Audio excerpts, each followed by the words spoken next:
Bienvenidos al episodio número 36 de Legal y Cotidiano. Mi nombre es Humberto Ávila y el día de hoy tenemos la oportunidad, el gran honor de poder conversar nuevamente junto al ingeniero Alfonso Rollero, quien es estratega en manejo de crisis y comunicación política.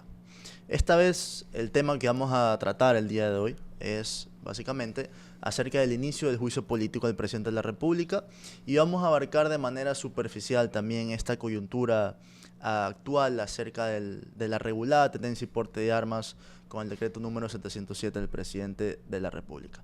Bueno, pues antes de comenzar quisiera darte las gracias nuevamente, estimado Alfonso, por haber aceptado la invitación al canal. Y bueno, pues cuéntame, ¿cómo estás? ¿Cómo ves este escenario político? Sí, primero, Humberto, agradecerte por la invitación. Para mí es un placer siempre compartir contigo y compartir con tu audiencia. Como siempre digo, la audiencia joven es la que interesa que conozcan los criterios de otros, pero no para que tengan el mismo criterio, sino para que justamente formen su propio criterio y tomen partido.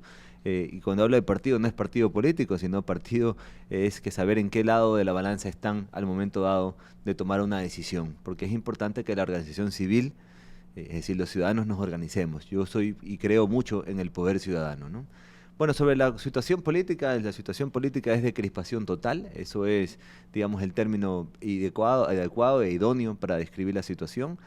Yo considero que aquí este análisis hay que hacer un análisis frío con varios ámbitos. El primer ámbito es, por supuesto, el del gobierno nacional, luego el de la Asamblea Nacional, donde están todas las patadas y puñetes entre ambos actores.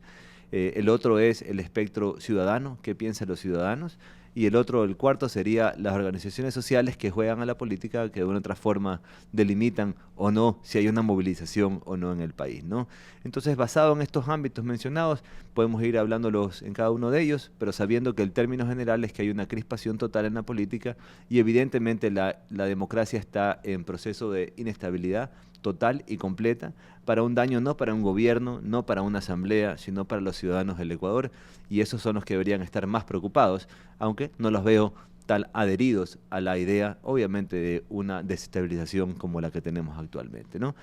Basado en este primer concepto de crispación total, yéndonos hacia los ambientes, el gobierno nacional, pues ya vemos que no solamente que pasa a horas bajas, digamos, por la situación política en general, sino que también dentro de su gabinete sufre ciertas deserciones, lo cual de una u otra forma debilita también esa estructura de gobierno a la hora de enfrentar una crisis.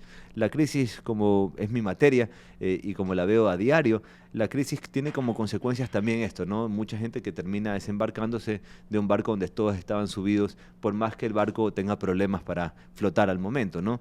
La política es muy volátil y todo puede cambiar con rapidez, sobre todo cuando hay una buena operación política, pero sobre todo cuando hay un conocimiento de la situación, con mucha información para saber dónde deben de una u otra forma targetear o disparar sus mensajes, sobre todo sus acciones, más allá que los mensajes, ¿no? Entonces el gobierno nacional en la primera parte de este análisis, con algunas bajas dentro del gabinete, por supuesto con un presidente que sigue siendo el único vocero del gobierno, nuevamente ha tomado ese rol. Los otros funcionarios que en su momento dado trataron de suplantar esa vocería, como era Henry Cucalón, ya pasan a un segundo o tercer plano, lo cual también es un problema que enfrenta el presidente siempre, que parecería acaparar toda la comunicación, y eso de una u otra forma debilita aún más su imagen, porque cuando hay crisis y uno no tiene nada en concreto que decir, o tiene mucho que decir pero lo comunica no tan bien, genera otras crisis u otros problemas, ¿no? Adicional a esto, yendo hacia el otro ámbito, el ámbito de la Asamblea Nacional, una asamblea que ha sido bastante orgánica al momento dado del juicio político, para ponerlo así, con sus posiciones adelantadas, porque evidentemente la Asamblea Nacional desde el día de ayer admitió el trámite ya a la Comisión de Fiscalización y comienza esos largos 45 días que tendrá hasta llegar al Pleno de la Asamblea Nacional para la votación del juicio político, que no es vinculante con el informe de la Comisión, que lo cual es importante también decirlo, porque parte de la narrativa en la política trata de confundir un poco esto. ¿Y esto cómo se traduce?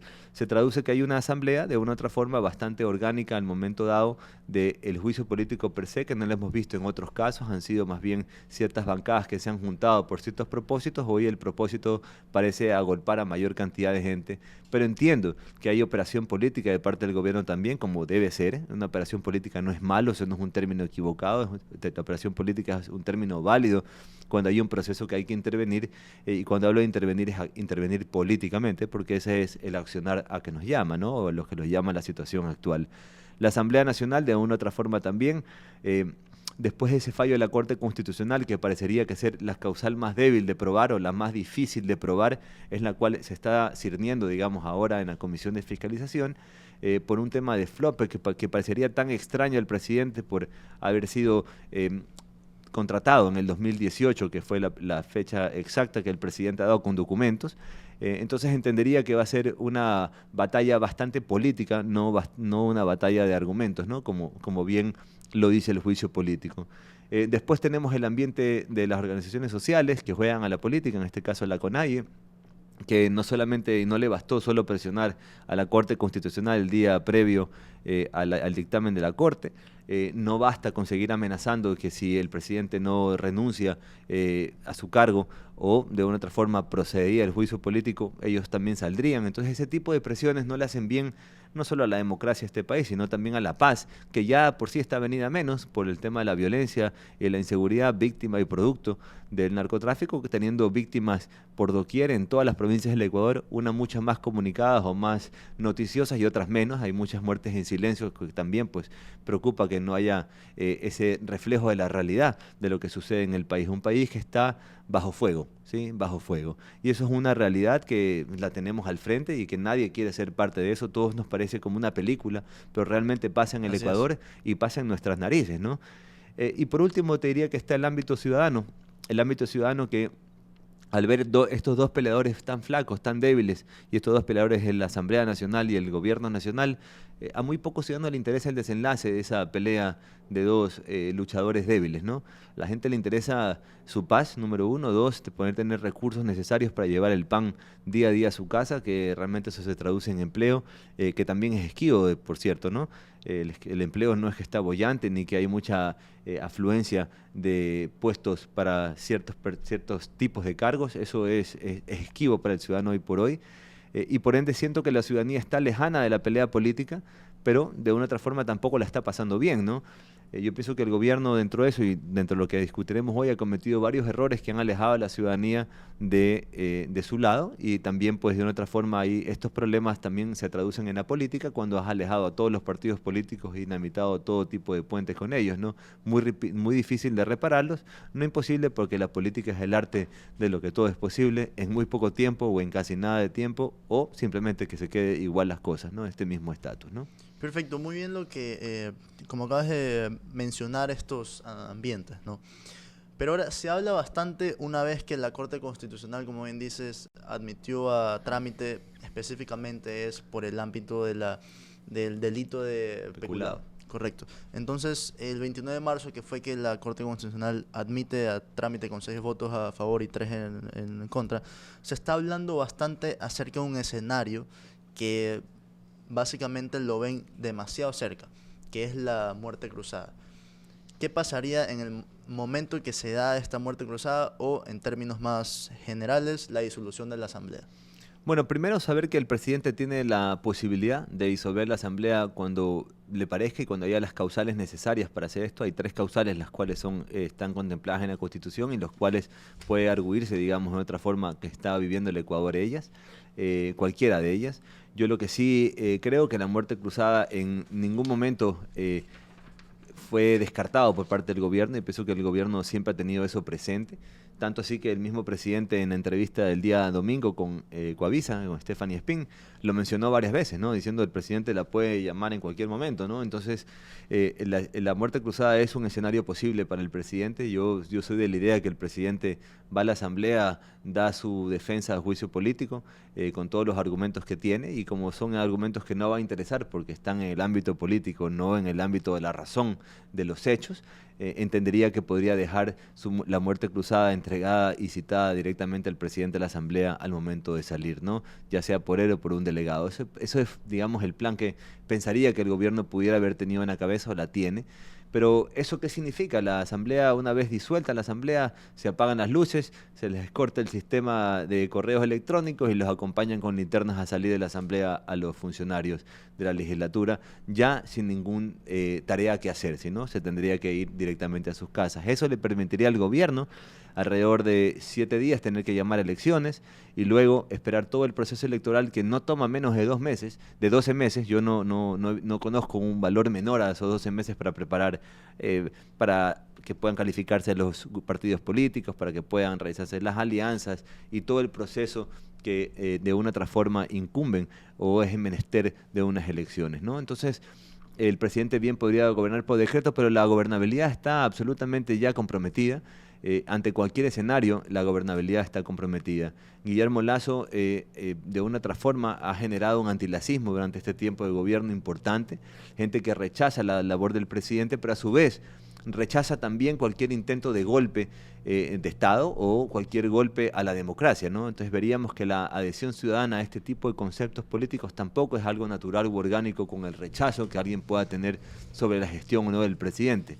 Porque si probablemente este juicio político fuera por el accionar de gobierno, por no cumplir su plan de gobierno, las promesas y demás, te diría que el escenario fuera un poco distinto, porque sí habrían ciudadanos que estarían de acuerdo que el presidente no ha hecho un buen gobierno, ¿no? Probablemente, mucho más allá de los ciudadanos que podrían estar de acuerdo de que si fue parte o no parte de una estructura de corrupción de un contrato firmado en el 2018 como el tema de Flopec, que la propia Comisión de Fiscalización investigó, ¿no? De la propia Asamblea. Entonces todo eso me parece muy forzado para buscar el juicio, pero no estamos viendo razones, sino que vamos a ver realmente las voces políticas en este quehacer. Entonces, la muerte cruzada va a ser un elemento que va a jugar a favor también para meter miedo. ¿Sí? Meter miedo, porque nadie quiere de otra forma perder su espacio de poder. Cuando llegas a un espacio de poder, el poder es tan absorbente que muy pocos lo quieren dejar. Por eso llaman al poder como la cocaína también, que es tan adictiva. Entonces entendería yo que eso podría ser, digamos, siempre una carta de disuasión a esta amenaza. Pero es posible y es probable que se lleve a cabo una muerte cruzada si es que esto finalmente termina por ser un golpeteo político adicional o más. Pero yo lo que sí pienso es que la gobernabilidad ya está tocada, ya está tocado ese punto de inflexión de que no es fácil, no va a serle fácil gobernar en ningún momento el presidente Lasso o a quien lo pueda suceder, que podría ser el presidente, si es que en este caso el juicio político es aprobado y mientras tanto no, de una otra forma no haya echado la suerte del presidente con la muerte cruzada, ¿no? Eso es una probabilidad también, ¿no? Como también es una probabilidad otro tipo de acciones como el propio golpe de Estado, ¿no? Que también estuvo ya dentro del tintero de aquellos que juegan a la política de las organizaciones sociales, ¿no? Perfecto, y en esta parte, al hablar acerca de esta disponibilidad o esta función que puede realizar el presidente de la República, Guillermo Lasso, que es disolver la Asamblea, de acuerdo al artículo 148 de la Constitución de la República, uno de los dos escenarios es tanto que si es que la Asamblea Nacional se arroga funciones que no le competen, y también el escenario del que más se está hablando es el cual la Asamblea Nacional interrumpa el plan nacional. El plan nacional, el plan de gobierno, digamos, o el plan nacional. De gobierno. El plan Correcto. de gobierno nacional del presidente Pero de la República, digamos. esto de aquí, el juicio político, por así decirlo, este intento de juicio político que ya se ha materializado, podríamos considerarlo como una obstrucción también. Es decir, ¿será un intento de desestabilización? Bueno, pienso que es una de las posibles anotaciones adicionales que podrían tener el presidente como para poder fortalecer la causal, porque de una otra forma él ha intentado pasar leyes y no ha podido, inclusive la última que él ha mencionado con bastante repetición, digamos, sobre esto y ha hecho hincapié sobre ello, que es el tema de las Fuerzas Armadas y la capacidad de vincularse a la vigilancia, complementando a la policía, ¿no? Entonces, puede arguirlo de distintas formas. Yo pienso que ahí están históricamente, digamos, en este año y meses de gobierno, casi 2 años, hay bastantes ejemplos de que esto es una realidad y ha sucedido, ¿no? Entonces, para mí eso, pues, me parecería fácil armarlo, digamos, si es que tuviese él que tomar esa decisión, ¿no? Pero, nuevamente, yo siento que esto es un juego a la política, digamos, también, y este juego en la política tiene que tener varias cartas o varios ases bajo la manga, y este sin duda es el as más potente para ganar el póker, digamos, ¿no? Y en esta parte acerca de lo que sería, por así decirlo, bueno, pues a criterio personal me parece que estamos en un poco en una desestabilización tanto de la soberanía estatal como de la soberanía política, pero en este caso vamos a lo que también es un tema de bastante coyuntura política, que se habla bastante acerca de la democracia. A un cierto criterio superficial, ¿existe la democracia en nuestro país? ¿Estamos viendo algo de democracia? Porque lo único que podemos ver es que la gente vota, por así decirlo. Sí, mira Humberto, yo recuerdo ese primer encuentro que tuvimos en tu programa y hablamos Así es, sobre sobre las movilizaciones en ese momento, y yo te comentaba que yo considero que la democracia es un sistema que es caduco ya para el mundo. Yo siento que los ciudadanos a nivel mundial, no solo en Ecuador, no solo en Francia, en distintos países y en distintos continentes del mundo, se demuestra este descontento ciudadano por quienes los representan. Parecería que los gobernantes no representan a los ciudadanos en sus legítimas intenciones o legítimas aspiraciones. Por ende, yo pienso que la democracia, como está concebida, como está hoy concebida, no tiene cabida digamos, en ejercicio práctico, sobre todo en nuestros países que necesitan un poco más de orden, un poco más de disciplina y probablemente una mejor orientación de la que tenemos hoy por hoy. Estoy claro también que la organización civil es muy débil y por ende tampoco hay una especie de tercera rueda que te permita tener una mayor impresión de lo que necesita el ciudadano, y solamente el ciudadano pues puede reclamar por ciertas cosas en vez de participar en la política, y por eso considero que la democracia como está concebida hoy por hoy es una limitante para los ciudadanos. Tenemos un Consejo de Participación Ciudadana, solo para poner un ejemplo, en Ecuador, que es más político que la propia política, ¿no? Entonces ahí no hay un espacio para el ciudadano, es un espacio de políticos con el título o con el membrete de ciudadano, ¿no? Porque realmente el ciudadano no tiene nivel en ese entierro, ¿no? Entonces, esto no lo vemos solo en Ecuador, lo vemos en el mundo. Hay un nuevo orden mundial que viene, no sé cómo se llama, no sé cómo va a ser, no tengo idea. Estoy seguro que la infocracia está metida dentro de esto, ¿no? Que ya toda la información que recibimos está moldeada en base a lo que nos gusta. Tenemos ciertos circuitos de información que nos llega y en base a eso pues estructuramos nuestra vida y también desarrollamos nuestros pensamientos. Y eso es equivocado, porque de una otra forma deberíamos tener mayor amplitud para recibir información distinta y poder generar un propio criterio, que es con lo cual iniciamos este programa. Pero la democracia como está concebida, para contestar tu pregunta después de esta larga explicación previa, es la democracia como está hoy concebida no funciona en nuestro país, no funciona en el mundo. Lo que viene es un nuevo orden, no sabemos cómo se llama, pero viene un nuevo orden, sí o sí viene un nuevo orden, porque también hay generaciones más jóvenes que se sienten tan alejadas de la política que cuando hablan de política ellos simplemente se retiran, y eso no debería ser el llamado, sobre todo a las generaciones más jóvenes, sino más bien poder involucrarlos más y más, porque ellos son los que de una otra forma serán los padres de la patria luego, ¿no? Esa es la realidad, ellos son las generaciones que van a gobernar, y es justamente ante ellos quienes debemos de una otra forma pintar un mejor futuro, pero trabajando en el presente para que sea una política participativa, que realmente los ciudadanos se sientan escuchados, pero no solo escuchados, sino que lo que pueden transmitir hacia los gobernantes pueda ser traducido en soluciones para ellos, porque finalmente vemos que la principal preocupación del ciudadano se enfoca en la paz, y cuando un país pide paz, al menos que no estés en una guerra, es que realmente tienes una guerra de otro tipo en nuestro país, y nuestro país vive una guerra partiendo del narcotráfico. Entonces estamos claros que la paz les esquiva al ciudadano y por ende también diría el normal ejercicio de su vida. Y cuando ya tienes interrumpido eso, tienes interrumpido el 90% de tu vida, por no decir el 100%, ¿no? Perfecto, sí, y justamente hacía esta pregunta porque dentro de un criterio bastante personal, le digo, por así decirlo, que la democracia es un fantasma dentro de nuestro país actualmente. Pero así como bien mencionas que la política joven se siente bastante alejada de la propia política, en este sentido, ¿cómo vemos que quizás el gobierno, la comunicación política del gobierno es una de las razones más fuertes por las cuales está solo completamente en nuestra coyuntura política? Y esto lo digo por la entrevista que bien mencionabas, que fue en Coavisa, que la dirigió Steffi Spin el día domingo 2 de abril, el presidente de la República, y él mencionaba que uno de sus errores fue también la comunicación política. Entonces, y automáticamente le renuncia el secretario de Comunicación después de esa correcto. entrevista al presidente. Sí, ¿Cómo, sí. cómo vemos esa parte? ¿Es verdad que quizás fue solamente ese error o es más? Mira, la comunicación es un problema de un gobierno, de este gobierno ha sido siempre un talón de Aquiles para este gobierno. pero porque también estamos acostumbrados al hiperpresidencialismo en el país, ¿no? Es un presidente que está en todos lados, un presidente que de otra forma hace no solo obras, sino que está en todos los recorridos posibles, y tal vez eso es lo que le ha faltado al presidente, y eso es parte también de un ejercicio de escuchar, porque finalmente a la gente le puede gustar mucho eso, y eso es lo que hay que hacer, porque la gente es el que manda. Aquí el gobernante no es el presidente de turno, el gobernante es el ciudadano siempre.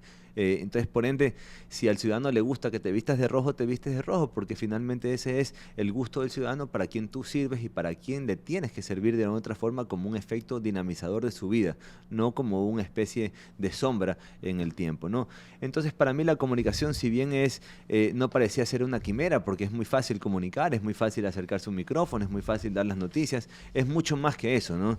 Al gobierno le ha faltado una gestión en obras, por eso es que no hay como que comunicar. Y cuando hablamos de una agenda social, porque yo siempre menciono esto de la agenda social y la gente dice, ¿cómo se come eso? No, la agenda social es atender realmente las necesidades sociales de la gente. Eso quiere decir medicinas, seguridad, obras. La gente que recibe el bono, por supuesto, porque hay gente en infinita pobreza en el Ecuador y eso no es una realidad. Las brechas ciudadanas, la brecha entre un ciudadano y otro son gigantes. La clase alta o la clase rica con la clase muy pobre, las diferencias son enormes. Desde decirte que no tienen ni baño hasta la gente que sí tiene baño. Entonces hay diferencias que son tan sensibles que no podemos ser esquivos ante ellos, y la comunicación de una u otra forma tiene que ser en base a justamente suplir estas necesidades y poder comunicar lo que estás haciendo. Este gobierno ha pecado de una mala comunicación, porque yo pienso que su ejecución en agenda social o en obras particularmente ha sido muy baja, muy baja. Por más que el presidente diga que ha destinado una enorme o inmensa cantidad de dólares a estas aristas, digamos, sociales, no se traducen por lo menos en lo que podemos ver físicamente algo, ni tampoco en satisfacción ciudadana, porque si no tuvieras realmente otros índices de satisfacción, ¿no? Que hoy los tienes por el piso. Entonces, como está funcionando, no funciona. Y eso debería haber cambiado hace rato. Y no ha cambiado. Entonces ya es un problema de necedad también, ¿no? Es un problema de testabrudez. O es un problema de que simplemente no les interesa comunicar lo que hacen o no tienen mucho que comunicar. Esas son las dos opciones, no vería otra. Perfecto, y justamente te mencionaba esto porque a nivel general, como bien yo lo estuve conversando esto también con el abogado Gustavo Pareja, y me resultó bastante interesante uno de sus comentarios, que fue que no existe la democracia en nuestro país, sino la oligarquía de partidos. Es decir, que los partidos políticos están gobernando absolutamente a nivel político y ciudadano, ¿no? Las decisiones. Pero cambiando este tema un poco más ya a lo que está pasando dentro del gobierno nacional, el presidente de la República, como bien mencionabas, que este juicio político es, valga la redundancia, político completamente y no en base a la razón y a los argumentos, eh, si es que llega a pasar que el juicio político da una sentencia en contra del presidente de la República, y él, antes de que esta sentencia pueda tomar efecto, realiza la muerte cruzada, la disolución de la Asamblea Nacional, ¿creerías que es uno de los escenarios que se están tratando de plantear? ¿Habría quizás un golpe de Estado? ¿Se lo quisiera sacar a la fuerza? Yo pienso que la gobernabilidad está comprometida, y cuando la gobernabilidad está comprometida, cualquier cosa puede pasar. Si el presidente decretase la muerte cruzada, yo no creo que muchos salgan a defender la asamblea, digamos, o los asambleístas. Lo que van a defender es que no pasó el juicio político, ¿no? O que pasó el juicio político, o que el presidente quiere quedarse en el poder. Entonces van a arguir otras cosas para poder generar de una otra forma el calentamiento de la calle. Pero el calentamiento de la calle es peligroso cuando la clase media se suma al calentamiento de la calle, no solamente cuando un grupo de una organización social, digamos, una minoría, para ponerlo así, se moviliza. Si bien es cierto, ha causado destrozos y demás, pero lo preocupante para un gobierno fuese no solo los destrozos, que por supuesto que preocupa, sobre todo lo preocupa a los ciudadanos, como preocuparía cualquier movilización que le interrumpiría el trabajo al que vende jugos, al que vende sándwiches, al que come del día a día, ¿no? Pero el problema mayor es que si la clase media se uniría o se uniese a una manifestación o a una movilización, entenderíamos que el descontento es ciudadano y que no es de una minoría, sino de la mayoría. Y cuando la mayoría está descontenta, ya no hay nada que hacer. Ahí simplemente pues uno debería dar el paso costado, porque solamente podríamos tener malas noticias, ¿no? Y esa es la realidad de la situación. Pero otra cosa que hay que ponerle ojo, Humberto, es Es raro lo que pasa en cuanto al tema de la seguridad en el Ecuador, ¿no? Estos diferentes ataques o conatos de violencia en diferentes lugares bastante cercanos, no solamente donde se ubica el presidente, como lo fue en Santa Elena, como lo fue aquí en Guayaquil, en San Bordón, en Plaza Lagos, o como ha sido todo lo que hemos visto en este tiempo de las bombas afuera de Sauces. Yo digo, esto aquí no es normal, y esto parecería que obedece a un plan perfecto, digamos, de abonar esa desestabilización política que existe en el país, ¿no? Entonces hay cosas que hay que poner el ojo con mucha preocupación, porque ningún ciudadano quiere vivir bajo el miedo, nadie quiere vivir, digamos, en sus cuatro paredes. La gente busca libertad y busca paz, sobre todo después de haber vivido tremendas consecuencias después del COVID, después de tanto tiempo encerrado.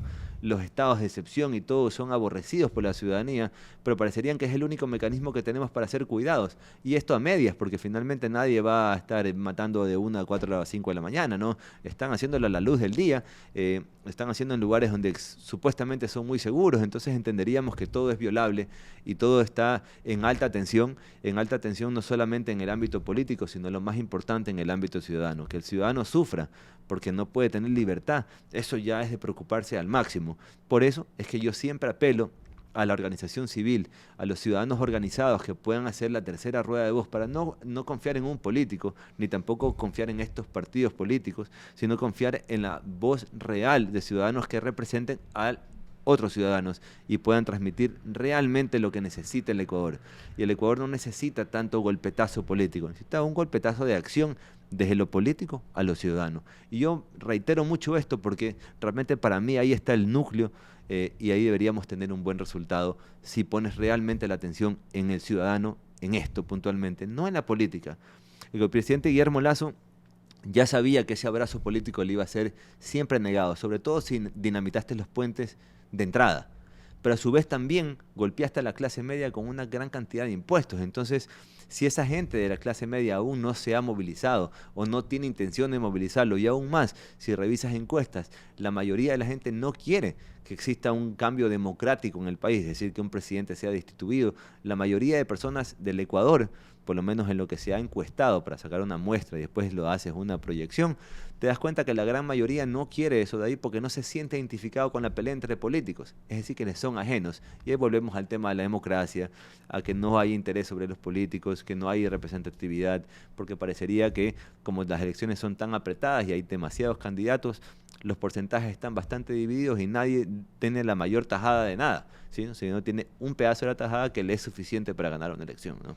Claro, y justamente para entrar en un tema, así como habías mencionado, no hay de democracia directa, no hay de democracia indirecta, no hay incluso democracia representativa, porque absolutamente las personas no se sienten identificadas ni representadas con, por así decirlo, ningún partido político para hacer algo extremistas. En todo caso, bajo esta premisa, en el Ecuador, por lo menos el gobierno del presidente de la República, ¿crees en algo, una opinión algo controvertida que quizás está siendo bastante no denso, sino todo lo contrario? Es decir, está siendo bastante suave con todo lo que está pasando a nivel político. Pero esto también va a influir quizás en el que ahora se vea que el gobierno del presidente de la República sea algo dictador, por así decirlo. Entonces, estaríamos quizás en una controvertida opinión de que la gente quizás prefiera una dictadura en vez de todo No, este show político, como sí, bien lo llaman. sí. Yo como te decía, hay un nuevo orden que viene, no sé cómo se va a llamar, ni cómo se va a estructurar, ni qué debería representar, porque eso básicamente lo va a dictar los ciudadanos. Yo veo el caso de Francia y voy a poner un ejemplo que tal vez sea remoto para el ecuatoriano, pero cuando tú ves que antes los que reclamaban por la subida de los años de jubilación o el aumento de los años de jubilación en Francia, en París puntualmente, tú veías que la clase que peleaba por esta causa, porque la causa también es una forma de ser gobernado, los ismos, ¿no? Feminismo, ambientalismo, y no que sea malo, digamos que eso es, digamos, la estructura de otra forma que te lleva a hacer cosas y a esperar cosas, ¿no? Y eso básicamente también pues requiere una respuesta política. Pero siendo las causas, por ejemplo, esta causa puntual en Francia, tú veas que las personas que reclamaban sobre esto eran las personas que estaban cercanas a la edad de jubilación. Pero de un momento a otro eso cambió. Y solo los jóvenes ahora llenan las plazas o llenaban las plazas y reclamaban. Entonces quiere decir que ya cualquier malestar ciudadano que está en otro ámbito que no sea el mío, por lo menos generacional, yo si veo algún conflicto, yo me voy a sumar porque yo tengo los míos y también es una forma de expresarlos en el escenario que tú mismo o otros ámbitos generacionales han planteado, ¿no?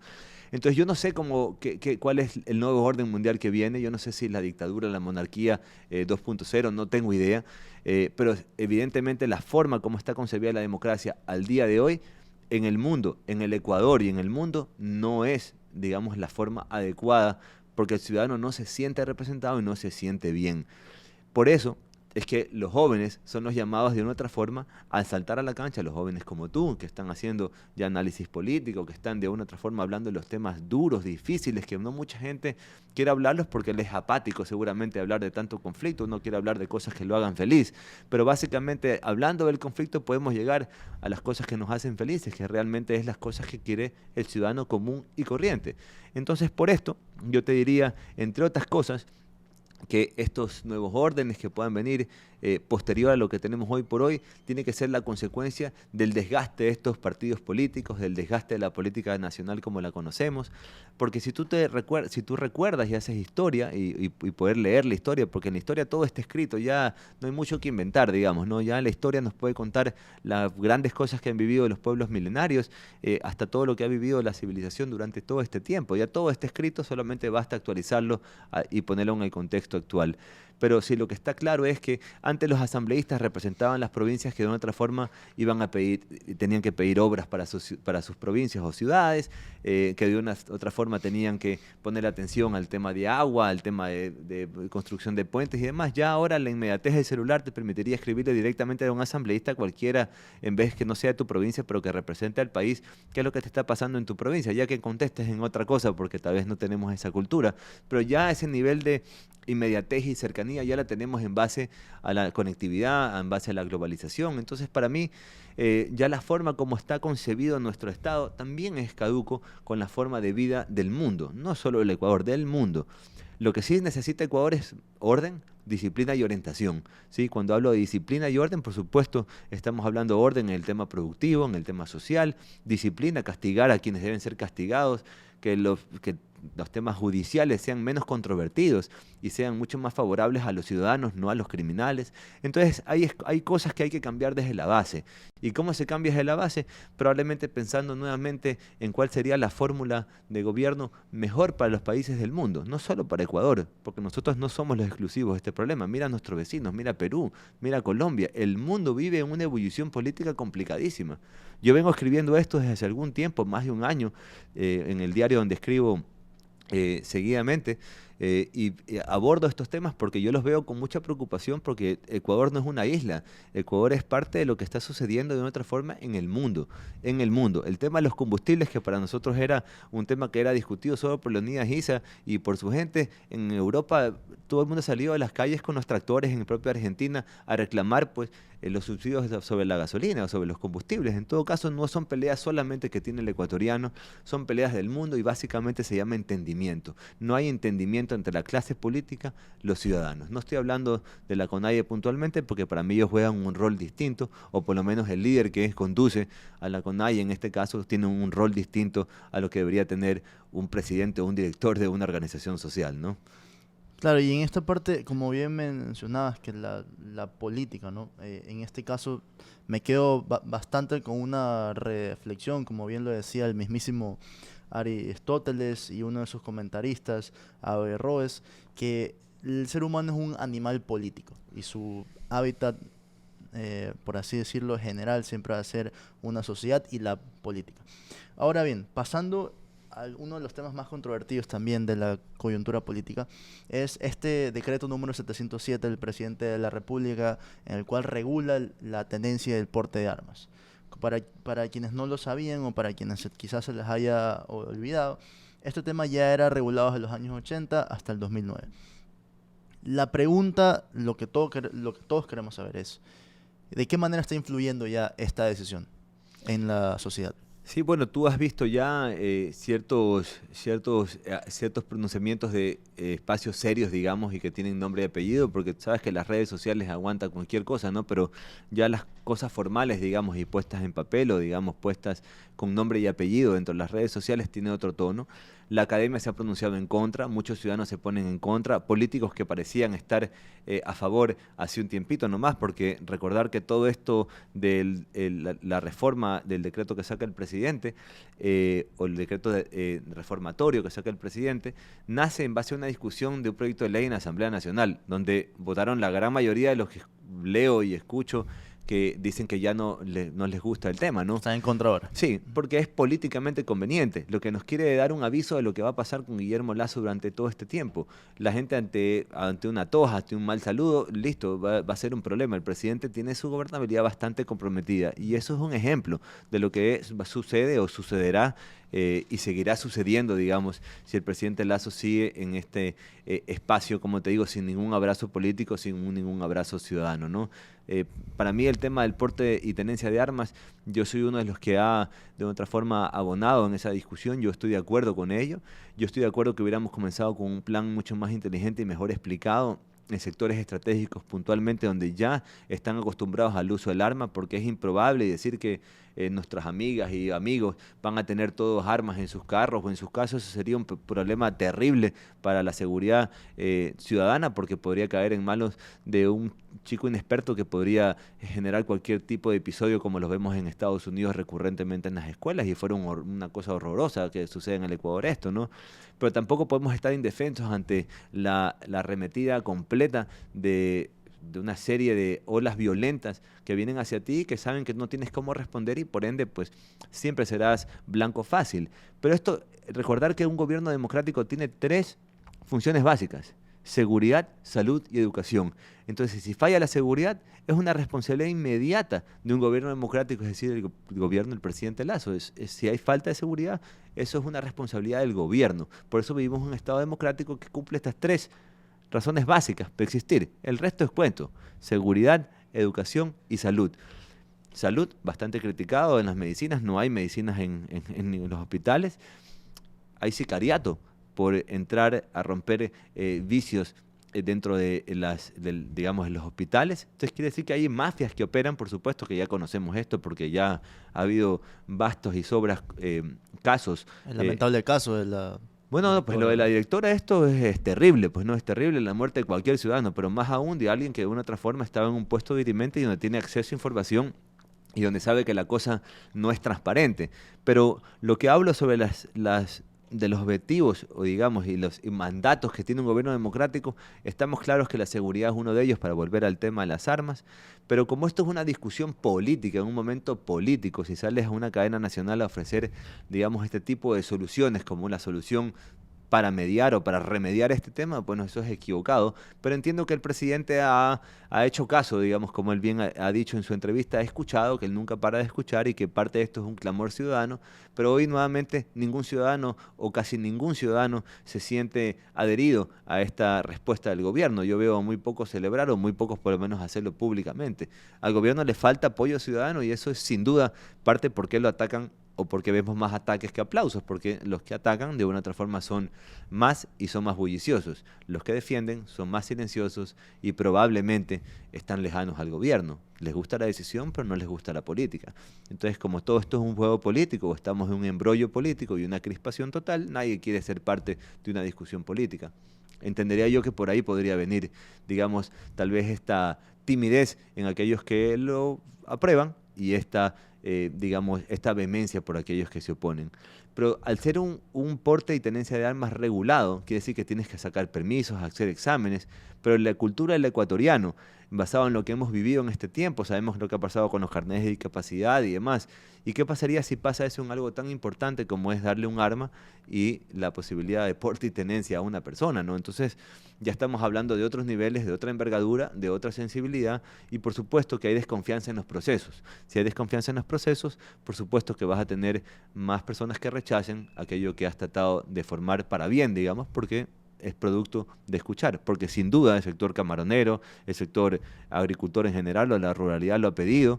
Entonces el sector minero, que está con muchísimos problemas también, el sector petrolero. Entonces entendemos que hay espacios que necesitan tener de otra forma otro tipo de alicientes para poder frenar de otra forma los ataques que tienen no solo a sus operaciones, sino a sus personas, a sus colaboradores, que eso es lo más preocupante. Las operaciones se puedan recuperar, pero las personas muertas no. Y bien que haces esta relación entre Estados Unidos y nuestro país, porque básicamente lo que se quiere hacer es un sistema parecido al de Estados Unidos, ya que las armas van a tener número de serie, van a estar registradas con cada persona. Pero en este caso se habla bastante de que quizás estas armas van a caer en malas manos y que van a estar con personas y que vivimos en una sociedad, por así decirlo, machista. No podría hablar yo de ese tema porque eso es irme en otra rama.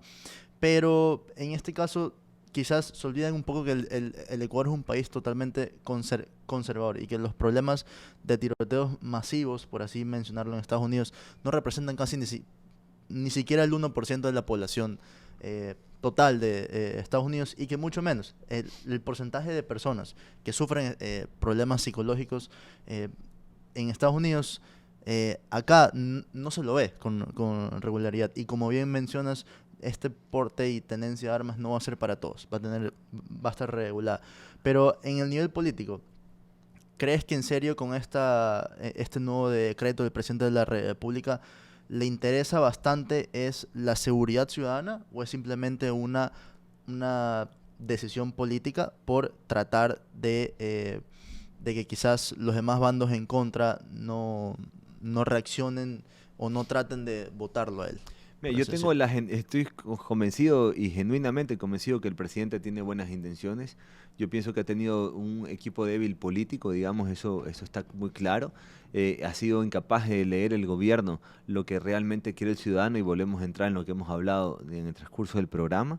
Pero lo que sí estoy claro que esto no es ningún disuasivo tampoco para la inseguridad. Enfrentar al ciudadano con el combatiente, eso no es ninguna salida. Yo estoy seguro que el espíritu de eso no está ahí, digamos.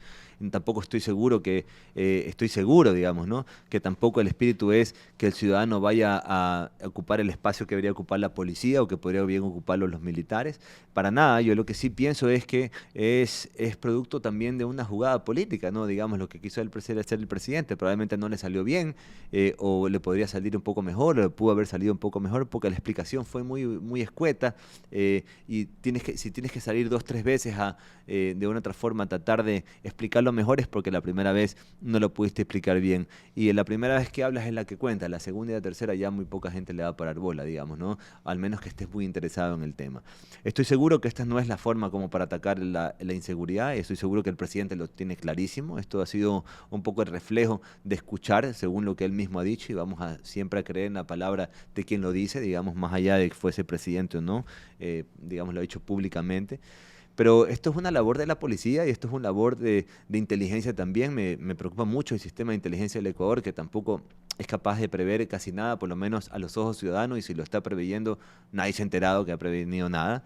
Entonces, para mí falla la estructura de seguridad del gobierno, como falla su comunicación, como falla ese recorrido territorial necesario para de una u otra forma tener las voces de los ciudadanos mucho más cerca que tener los epítetos a la vez las redes sociales, ¿no? Entonces, para mí, se han preocupado de cosas más superfluas que de las cosas importantes que realmente están en los ciudadanos, ¿no? Y nuevamente, con el tema de seguridad, con lo que tenemos el día de hoy es insuficiente, lo que tenemos el día de hoy es indignante para todos. Nadie quiere vivir en estos conatos constantes y continuos de terror, y uno pues básicamente piensa qué es lo que debe suceder, y lo que debe suceder, y es el clamor ciudadano, es que los militares tomen parte y acompañen y complementen a la policía para de una otra forma poder tener mayor control en las calles. A veces la presencia de la policía en una calle podría disuadir absolutamente todo tipo de intento, ¿no? A mí me parece incomprensible pensar que en una sola calle, como en San Borondón, que es una sola calle larga, para no hablar de los otros espacios de nuestro país, de nuestra ciudad o de nuestro país, que obviamente pues tienes mayor capacidad de salida, pero una calle que está totalmente llena de cámaras. No les da miedo alguno entrar ahí, matar, robar, porque está todo vigilado. No entiendo realmente dónde está el proceso real de ajusticiamiento en base a la información que se recaba, porque si no tienes información es imposible que puedas actuar. Pero hay cámaras, hay vigilancia, entonces me parecería que también es un tema de decisión total que comprometa a todos. El presidente también ha mencionado que con el tema del porte y tenencia de armas, las empresas privadas de seguridad van a tomar parte por esto. Me alegro por ese lado porque hay una gran cantidad de guardias privados. Hay que ver realmente el entrenamiento que tienen los guardias privados al día de hoy, porque ha pasado mucho tiempo sin estos permisos autorizados de armas, sobre todo para las empresas privadas que las desarmaron en su momento dado, y eso obviamente ha afectado también al entrenamiento que pudiera tener esta gente durante este tiempo, porque seguramente muchos de los que estaban capacitados han tenido que desertar de esos trabajos, ¿no? Porque ya no tenían todos los implementos necesarios. Entonces también hay que ver cuántos están entrenados y cuánto tiempo dura en entrenarse, pero el ecuatoriano duda de los procesos. ¿Sí? Entonces, si tienes un proceso que tienes que ir a sacar un permiso y después tienes que sacar y tomar un examen y demás, ya eso, pues ya olvídate, ya hasta al momento que pueda tener el arma son 5 años, ¿no? Y aquí hasta 5 años, pues ya Claro. tal vez este subidón de la violencia, ojalá haya bajado, ¿no? No se demore 5 años en bajar, pero todo lo que es tramitología para el ecuatoriano le es incómodo porque es lento, porque a veces no tienes resultados. Bastante burocrático. Y es correcto. Y 3, tienes que pasar por medio de tantas manos que finalmente no sabes con quién tienes que hablar al final para que esto pueda ser solucionado. Entonces, para mí hay desconfianza en esto, ¿no? Y como vivimos un momento de crispación política total, pues obviamente tienen mayor narrativa aquellos que están en oposición de los que son oficialismo, ¿no? Eso es una realidad. Sí, y ya para ir casi finalizando este gran tema de coyuntura política, quería relacionar también la comunicación política con el periodismo. ¿Cómo estamos viendo esta influencia, perdón, esta injerencia del periodismo y la comunicación política dentro del gobierno nacional y dentro de nuestra política nacional? Es decir, está toda esta política infectada a tan nivel o a tan alto nivel que incluso el periodismo y las demás redes de información digital ya no solo están realizando esta actividad política que es la de alzar su voz, sino que incluso están tratando de a la fuerza tratar de corregir o incluso que la gente piense que cierta ideología política o cierto bando es la forma correcta o es la opinión correcta. Mira, yo considero que hay distintas clases de periodismo, digamos, estas plataformas y la nueva comunicación digital de una otra forma también aligera ciertos pasos que el periodista antes no obviaba. Yo recuerdo hace poco, yo también participo en un programa de radio, hace poco conversaba con un locutor, digamos, locutor y un investigador, digamos, y él me comentaba que hay una serie de procesos que están puestos y que deben cumplirse a rajatabla, digamos, ¿no? Para hacer una investigación, contrapartes, descargas, interpelantes, digamos, una investigación mucho más profunda, digamos, ¿no? Para casos de tal magnitud o de importancia, ¿no? Entonces, para mí, investigaciones superficiales o investigaciones que solo tengan una parte de la información van a tener, digamos, un desenlace, digamos, tal vez mediático y no tan profundo en lo procedimental. Pero como muy pocas veces importa lo procedimental, sino que importa más lo mediático, te diría que tal vez esos espacios están ganados por aquellos que tienen investigaciones un poco más ligeras o menos profundas o con menos información que otros que son que tienen mayor celeridad en el proceso, como cadena de custodia de la información y otro tipo de cosas que son necesarios al momento dado de llevar esto a una fiscalía o hacer una denuncia penal sobre el tema si es que tuviese que llevarse a cabo en ese tiempo, ¿no? Muchas cosas se hacen agua en ese momento dado que tienes que presentar pruebas o distintas pruebas para hacer un caso, ¿no? Entonces, para mí, el periodismo debe ser un periodismo serio siempre, por más que tengas un carácter de chistoso o formato chistoso en tu programa, porque a veces las noticias podías también tomarlas con un poco más de humor y no tanta crónica roja, pero como tenemos tanta crónica roja, creo que no hay espacio mucho para el humor, ¿no? Eso es un poco mi reflexión sobre el tema, ¿no? Yo, como te digo, yo he conversado con este periodista que recibo buenos consejos de él siempre, y él me menciona que hay un proceso, que hay procesos que hay que seguir, que esto es como si fueses CSI, ¿sí? ese programa policiaco, que hay un procedimiento que tienes que tener y ese procedimiento tienes que llevarlo a cabalidad para que esto tenga un buen efecto al momento dado que eso se vaya a llevar a la justicia, porque investigación, digamos, de ese carácter que no se ha llevado a la justicia y que no se ha aplicado, digamos, y que no haya culpables que sean procesados por el tema, es que realmente tu investigación no ha tenido un buen resultado, simplemente ha hecho una gran alaraca y una cera profundidad en el tema, ¿no? Y en esta parte, muy bien como lo mencionas, que debería ser un periodismo serio siempre. Pero lo que me he dado cuenta es que quizás a nivel general, la mayoría de los estados de la comunicación digital y comunicación política toda esta lucha entre los asambleístas, entre todos los políticos a nivel nacional, quizás tienen una suerte de que reclaman ciertas cosas, no les parecen bien ciertas cosas, pero no he visto mucha propuesta de cambio. Es decir, quizás este nivel de raciocinio está bajando, quizás por así decirlo, a nivel periodístico, porque no dan una propuesta de salida. Todo lo que se hace es criticar, criticar, criticar. Yo pienso que los medios no tienen que dar una propuesta de salida, yo pienso que los medios tienen que informar, que tienen que buscar las diferentes opiniones de las personas para que ellos a través de sus opiniones puedan generar interés en aquellos que escuchan y generar un pensamiento crítico, que es lo que comentábamos también al inicio de este programa. Por más que tú y yo tengamos una posición y yo de una y tú de otra, finalmente el que está escuchando, el que está viendo, tiene que tener una opinión puntual y digamos su propia opinión. Porque el que toma partido, y cuando hablo de tomar partido, que esto lo decía Gramsci, y no ser indiferente, es que realmente has entendido cuál es el problema y tú finalmente sabes qué es lo que quieres y eso se traduce en las acciones que debes llegar o que debe alguien llegar a hacerlas para que tú las hagas, ¿no? Para que tú puedas tener ese beneficio. Pero también lo que me queda muy claro a mí es que el ecuatoriano y tal vez a veces los ciudadanos en el mundo esperan que venga un libertador, un salvador, y ese salvador a un gobierno, digo yo, no fuera del tema de la fe o del cristianismo, es que venga un salvador a hacerte todo y aliviarte la vida. Y no existe tal. No existe un salvador en la política que venga a aliviarte la vida. El ciudadano tiene que pelear por su propio espacio, tiene que generar su criterio, tener pensamiento crítico, que no es lo mismo que escuchar y tener una idea, sino pensamiento crítico es realmente entender lo que pasa y querer saber dónde quieres ir, digamos, ¿no? Y eso de una otra forma es lo que le falta al ecuatoriano y eso se une mucho con el tema de la organización civil. Es decir, hay poca inversión en el pensamiento crítico. Hay poca inversión en eso. En eso toman parte la academia, por supuesto, pero toma parte la voluntad ciudadana. Y siento que eso está tan asqueado de la política del ciudadano, sobre todo el joven, que dice, yo esto no me quiero meter, prefiero ser influencer y hablar de otra cosa.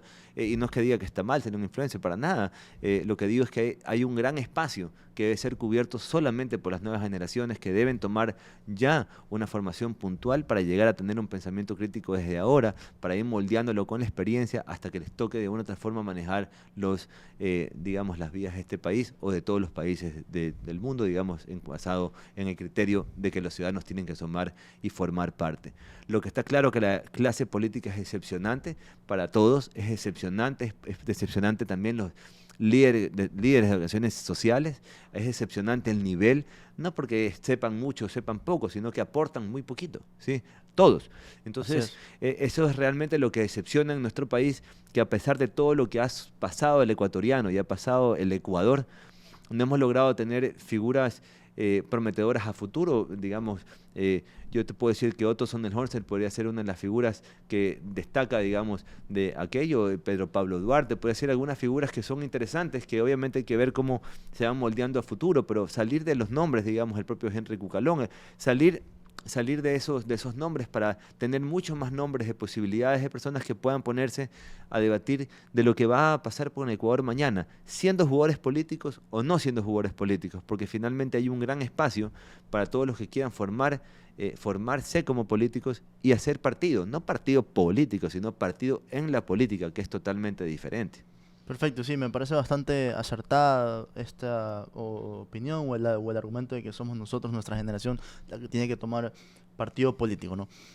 Ahora, para finalizar, ¿qué mensaje de aliento se le podría dar quizás a nuestra generación joven que quiera tomar este accionar político para que quizás no se decepcione o no tenga una vista muy negativa acerca de lo que está pasando? La educación sería lo primero, ¿no? Para mí el que no estudia, la historia, el que no estudia la materia, es muy complicado que pueda ser un proponente adecuado a futuro o en el presente, digamos, ¿no? Tener pensamiento crítico también es la capacidad, y te lo mencionaba hace un rato, es capacidad de recibir información, procesar la información y tú mismo tener una opinión que puede ser parecida o puede ser semejante a la tuya o tal vez puede ser totalmente diferente, pero no importa si es diferente, pero tienes la capacidad de pensar y transmitir tus ideas. Ya si esas ideas le gustan a muchos, significa que has tocado un punto donde los intereses personales se vuelven de una otra forma conectados a un interés común, que es básicamente lo que dice Rousseau, ¿sí? I Hobbes, que dice que finalmente el interés personal es único y el hombre es un animal salvaje y que todos queremos conquistas y victorias. En cambio, Rousseau dice pues, que finalmente podemos ir hacia el pacto social, que es este bienestar social. Y todo esto está escrito, esto no es que es inventado, la historia ya nos da un parámetro y por supuesto la historia también nos enseña lo que han pasado en otros momentos en el tiempo, diferentes países o diferentes regiones y que supieron salir adelante, no importa las vicisitudes, en guerras, digamos, ¿no? Entonces tú comprenderás que nuestra situación parecería de guerra en las calles y guerra política, entonces ahí es cuando se necesitan cada vez más soldados que se preparen para salir a la batalla.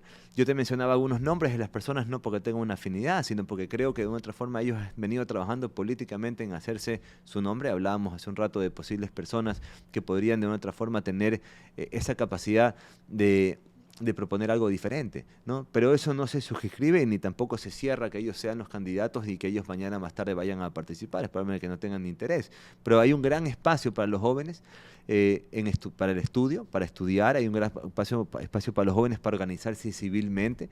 En las propias universidades deberías tener esa capacidad de juntarte con tus amigos, no solo para tomarte unas cervezas y para conversar, sino para comenzar a conversar de lo importante, ¿no? De qué vamos a hacer de aquí a futuro, cómo nos vemos de aquí a futuro, qué es lo que queremos hoy para tener un mejor mañana.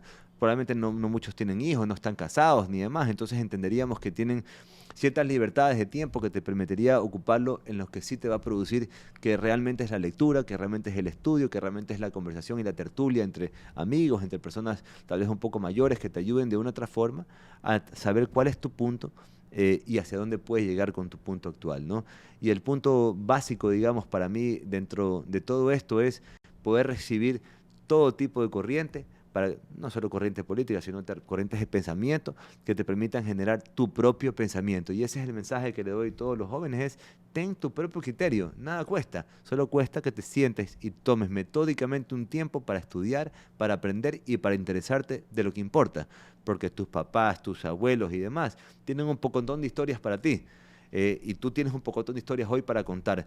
¿Qué vas a hacer con esa historia? Ya está en las manos de los jóvenes y están en manos de todos los que de una otra forma opinamos de política y nos interesa la política, porque finalmente no es que comemos de la política, pero todos vivimos en el mismo país y estamos bajo el mismo paraguas de la política que nos gobierna, ¿no? Y nadie quiere una política como la estamos viendo ahora, de conflicto, de oposición reacia, de un juicio político pues, que parecería sin sentido político, de sentido legal, siendo político, que la verborrea deje de ser el denominador común y el pensamiento crítico tome de otra forma la partida que le corresponde, que es hacer de un punto bajo un punto más alto o un punto mejor. Perfecto. Muchísimas gracias, Alfonso, por haber aceptado esta invitación y cerramos con este gran mensaje tuyo y bueno, pues espero que no se pierdan este capítulo, estará publicado tanto en Spotify, en YouTube y en Apple Podcast. Este es el episodio número 36 y no se olviden de seguirnos tanto en Instagram y en TikTok como legalycotidiano.es. Y bueno, pues te doy las gracias nuevamente. Hecho, mi fin, Humberto. Muchísimas gracias por la invitación, pues y quedo pendiente para unas próximas conversaciones, a ver pues qué tal nos va con el pensamiento crítico, y aquellos que nos escuchan, ojalá que hayan tomado esto con la seriedad que les compete y que les debería competir. Correcto. Bueno, pues muchas gracias. Hasta luego.